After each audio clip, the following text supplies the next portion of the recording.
नमस्कार, राष्ट्रीय जगत विजन न्यूज में आपका स्वागत है। मैं हूं आपके साथ मीना।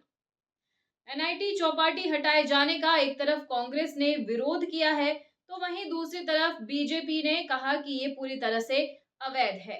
महापौर मीनल चौबे और रायपुर पश्चिम के विधायक राजेश मूणत ने प्रेस कॉन्फ्रेंस कर कहा कि ये जगह स्टूडेंट्स की सुविधा के लिए है, न कि चौपाटी बनाने के लिए। साइंस कॉलेज चौपाटी का विवाद अभी थमा नहीं है। जहां नगर निगम ने उस चौपाटी को अवैध घोषित करते हुए वहां की सारी दुकानों को हटा दिया है, तो वहीं उसकी विस्थापना को लेकर रेलवे के द्वारा आपत्ति जताई जा रही है।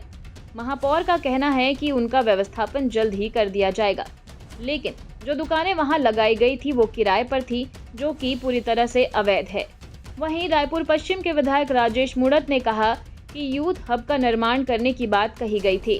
भारतीय जनता पार्टी शुरू से ही इस चौपाटी के विरोध में थी, क्योंकि इस क्षेत्र में बड़ी संख्या में स्टूडेंट्स पढ़ने आते हैं और ये जगह चौपाटी के लिए बिल्कुल भी सही नहीं थी। वहां अवैध चौपाटी बनाई गई और स्मार्ट सिटी के अंदर बनाई गई थी। वो जगह खेल विभाग की है। टेंडर लगाते समय उस लैंड का एनओसी भी नहीं था। वहीं राजेश मूणत ने कहा कि 1500 बच्चों की वेटिंग नालंदा परिसर में चल रही है। 29 लाख का अवैध टेंडर इन दुकानों को दे दिया गया। बता दें कि वहां जिन दुकानों का संचालन होना था वो ना होके चौपाटी चलाई जा रही थी। इस जगह पर कंप्यूटर, पुस्तक के स्टॉल, कोरियर सर्विस और मेडिकल जैसी दुकानें खुलनी थी। आपको बता दें कि रायपुर पश्चिम के विधायक राजेश मूणत और नगर निगम महापौर मीनल चौबे ने बीजेपी एकात्म परिसर में प्रेस कॉन्फ्रेंस लेकर ये सभी बातें कही। प्रेस कॉन्फ्रेंस में मीडिया से बात करते हुए यूथ हब के नाम पर अवैध दुकानें खोलने का जिक्र किया, जिस पर कार्रवाई की गई है। अब वहां नालंदा परिसर 2 बनाया जाएगा।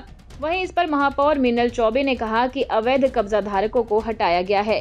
चौपाटी हटाए जाने पर कांग्रेस के विरोध पर राजेश मूणत ने कहा कि कांग्रेस के नेता मेरे साथ आए, मैं उन्हें पूरी जानकारी देता हूं। उनके महापौर ने अपनी जिद की वजह से वहां पर चौपाटी बनाई थी, जिसका नाम यूथ हब दिया गया था, लेकिन यहां चौपाटी खोल दी गई।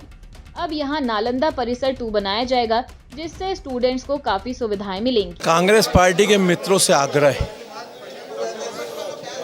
जिस दिन चौपाटी को लेकर के आपने प्रेस कॉन्फ्रेंस की, आपके महापौर ने प्रेस कॉन्फ्रेंस की, पहले वो भी मेरे पास तथ्य हैं। आपने मुझसे कहा हम यूथ हब बना रहे हैं। माननीय महापौर जी ने कागज दिखाए, एजाज डेबर जी ने, विकास उपाध्याय जी ने कागज दिखाए, हम यूथ हब बना रहे हैं। कहाँ है यूथ हब? हम उसी दिन से कह रहे कि ये चौपाटी बना रहे हैं और चौपाटी नियमों के विपरीत बना रहे हैं। हम इस विषय को लेकर के पूरे प्रदेश में लगातार इस बात को लेकर 12 दिन तक हमने धरना दिया। आप ही मीडिया के साथी सब लोग रात रात तक हमें कवरेज किए।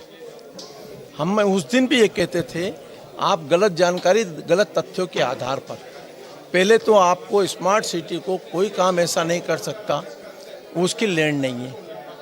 आपने कहा लैंड हमारी है। आपने टेंडर लगा दिया, टेंडर खोल दिया। आपने उसमें कहा यूथ हब बना रहे, यूथ की सिंगल एक्टिविटीज़ नहीं। आपने वहाँ 60 दुकान ले आए। 60 दुकान में जो प्रावधान था नियम में कि ये चीज़ें की दुकानें खुलनी है, वो एक दुकान नहीं खोली आपने।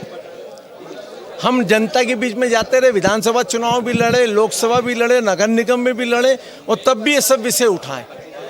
जनता ने स्पष्ट 7 चीज़ों से हमने कहा कि ये मिली भगत करके यहाँ चौपाटी ला रहे हैं, न्यूसेंस वैल्यू खड़ी कर रहे हैं और एक एजुकेशन हब के बीच में ऐसे कई ठेले लगते हैं, खाने की कई चीज़ें मिल रही है। ये यहाँ चौपाटी बनाने का उद्देश्य क्या है? इसलिए हम लगातार कोशिश में रहे। हमने वहाँ पर 1000 सीट नालंदा 2 लेकर के आ रहे हैं, जहाँ पर हजारों जो वेटिंग बच्चे वो वहाँ पढ़ाई कर सके, अपना भविष्य बना सके। वो नेशंस वैल्यू को ख़त्म करने के लिए सरकार ने 1000 सीट का वहाँ पर टेंडर अप्रूवल दिया। नगरीय प्रशासन विभाग ने नगर निगम से कहा इनको यहाँ हटाया जाए। जिस संस्था को ये काम वहाँ पर संचालन करने का मिला था, उसने खाली एक किस्त पटाई है, उसके बाद में आज तक पैसा भी नहीं पटाया। जहाँ जो चीज़ का संचालन करना था वो ना करके अन्य चीज़ों का संचालन कर रहे हैं। इसलिए चौपाटी शुरू दिन से अवैध थी।